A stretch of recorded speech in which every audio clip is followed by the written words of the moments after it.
आचारसंहितेमध्ये कर्जमाफी अडकणार का? हा खूप मोठा महत्त्वाचा मुद्दा शेतकऱ्यांसमोर सध्या सोशल मीडियाच्या माध्यमातून गाजवला जातोय. गेल्या 1 ते 2 दिवसापासून स्थानिक स्वराज्य संस्थेच्या निवडणुका लागलेल्या आहेत. त्याचबरोबर विधान परिषदेच्या निवडणुका लागल्यामुळं कर्जमाफीचा विषय मागे पडणार का? कारण आचारसंहिता आहे, यामध्ये कर्जमाफी होणार की नाही?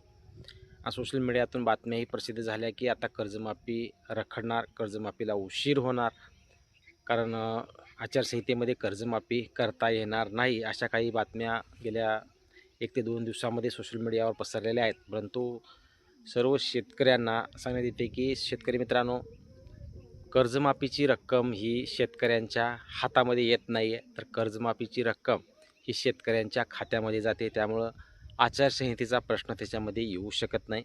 महत्त्वाचा मुद्दा म्हणजे राज्य शासनाच्या प्रतिनिधीकडूनही सांगण्यात आलेला आहे, की जरी आचारसंहिता लागलेली असेल, तरी आम्ही निवडणूक आयोगाशी चर्चा करून त्यातून निश्चित मार्ग काढू. या अगोदरही मार्ग काढले गेलेले आहेत. कारण अतिवृष्टीचं अनुदान असो, गारपिटीचं अनुदान असो, जेव्हा वाटपाची प्रक्रिया आली, त्यावेळेस राज्य शासनाकडून निवडणूक आयोगाची परमिशन घेऊन त्या गोष्टी करण्यात आलेल्या आहेत. त्यामुळं राज्यामध्ये जे कर्जमाफीचं आश्वासन राज्य सरकारकडून 30 जूनच्या अगोदर देण्यात आलं आहे.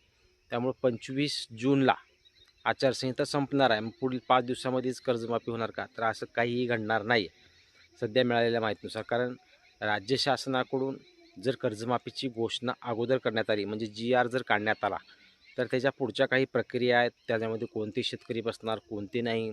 त्याच्यानंतर शेतकरी संघटनाच्या येणाऱ्या प्रतिक्रिया, जनतेच्या येणाऱ्या प्रतिक्रिया, त्याच्यामध्ये काय फेरबदल, ह्या गोष्टी कराव्या लागणार आहेत.